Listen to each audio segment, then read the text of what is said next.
Medical ও dental কলেজে ভর্তি ইচ্ছুক ভাইয়া ও আপুরা, তোমাদের সবাইকে আজকের ক্লাসে শুভেচ্ছা।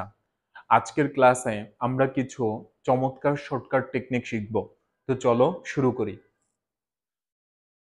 আমরা মেন্ডেলের প্রথম সূত্রের যে ব্যতিক্রমগুলো আছে সেটা যদি খুব সহজে মনে রাখতে চাই, আমরা যে নেমোনিকটা ইউজ করব সেটা হচ্ছে অসমতা মানি না। অসমতা মানি না। এখানে থেকে হচ্ছে অসম্পূর্ণ প্রকটতা, সমতাতে হচ্ছে সমপ্রকটতা, আর মানিতে হচ্ছে মারণজিন। মানিতে কি? মারণজিন।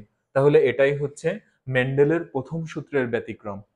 এবার যদি আমরা চলে আসি মেন্ডেলের দ্বিতীয় সূত্রের ব্যতিক্রম, তো মেন্ডেলের দ্বিতীয় সূত্রের যে ব্যতিক্রমগুলো আছে সেটা সহজে মনে রাখার টেকনিক হচ্ছে পরিমণির স্ট্যাটাসই অন্যরকম।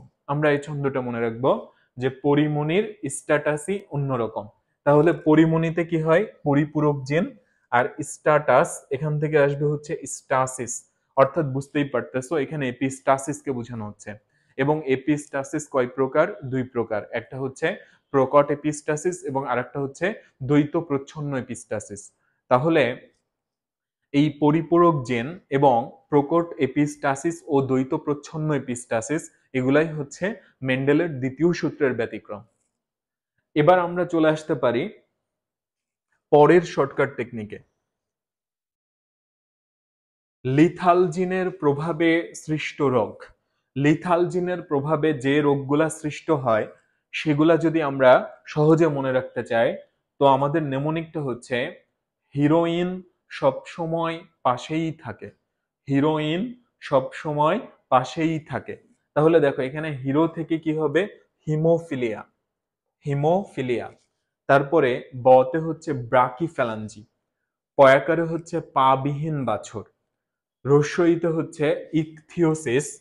এবং রস্যইতে আরো একটা হবে, সেটা হচ্ছে ইনফ্যান্টাইল অ্যামার্টিক ইডিওসি। আর থয়াকারে কি হবে?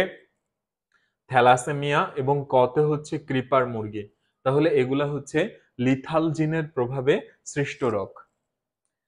এরপরে আমরা চলে আসতে পারি সেক্স লিঙ্কড ডিসঅর্ডার যেগুলো আছে সেগুলো আমরা কিভাবে সহজে মনে রাখতে পারি। হিমেল কাল রাতে দেশি দই ফিরনি টেস্ট করে হাঁপিয়ে পড়েছিল। তাহলে কি বললাম? হিমেল কাল রাতে দেশি দই ফিরনি টেস্ট করে হাঁপিয়ে পড়েছিল। তাহলে হিমেল থেকে হচ্ছে হিমোফিলিয়া। এখন এই হিমোফিলিয়ার লক্ষণ বা বিবরণটা কি? এটা হচ্ছে দেখো যে রক্ততঞ্চনে অস্বাভাবিক বিলম্ব।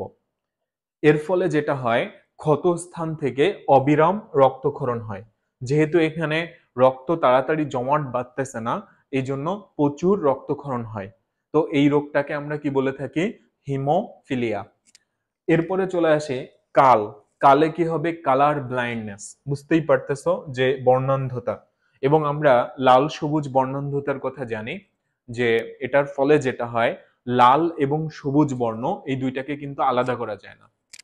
তাহলে বর্ণান্ধতা এটার লক্ষণ বা বিবরণ হচ্ছে বিভিন্ন বর্ণের পার্থক্য বুঝতে না পারা, যে এটা কি লাল বর্ণ নাকি এটা সবুজ বর্ণ। আচ্ছা, তারপরে আমরা যদি চলে আসি রাতে। রাতেতে কি হবে? রাতেতে হবে রাতকানা। রাতকানা মানেটা কি? যে রাতে কোনো কিছু স্পষ্ট দেখতে না পাওয়া। এই বিষয়টাকে কি বলা হচ্ছে? রাতকানা। দেশি। দেশি থেকে হবে ডিস্ট্রফি। এবং তোমরা মাস্কুলার ডিস্ট্রফি এটার কথা নিশ্চয়ই শুনছো। তো এটার লক্ষণ বা বিবরণ হচ্ছে বিভিন্ন অঙ্গের পেশির সঞ্চালন এবং স্বাভাবিক কাজকর্মের সক্ষমতা কমিয়ে দেওয়া। তো এটা কার কারণে হয়? মাস্কুলার ডিস্ট্রফির কারণে হয়। তারপরে চলে আসি দই। দইতে কি হবে? Diabetes insipidus. তো বুঝতেই পারতেছো যে ডায়াবেটিস ইনসিপিডাস এটার ফলে যেটা হবে, অস্বাভাবিক মূত্রত্যাগ এবং হচ্ছে শারীরিক অক্ষমতা। তারপরে আমরা চলে আসি ফিরনি। ফিরনিতে হচ্ছে ফ্রাজাইল এক্স সিনড্রোম। তো ফ্রাজাইল এক্স সিনড্রোম এটার লক্ষণ বা বিবরণ হচ্ছে অটিজম এবং মানসিক ভারসাম্যহীনতা। তারপরে যদি চলে আসি টেস্ট। টেস্টে হচ্ছে টেস্টিকুলার ফেমিনাইজেশন।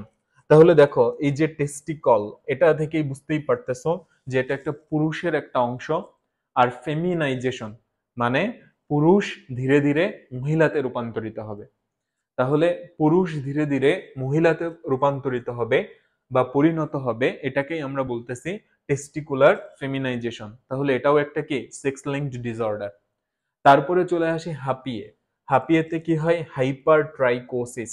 হাইপার শব্দের অর্থ কি? বেশি। হাইপো মানে হচ্ছে কম, যেমন হাইপোটেনশন নিম্ন রক্তচাপ, হাইপার টেনশন উচ্চ রক্তচাপ।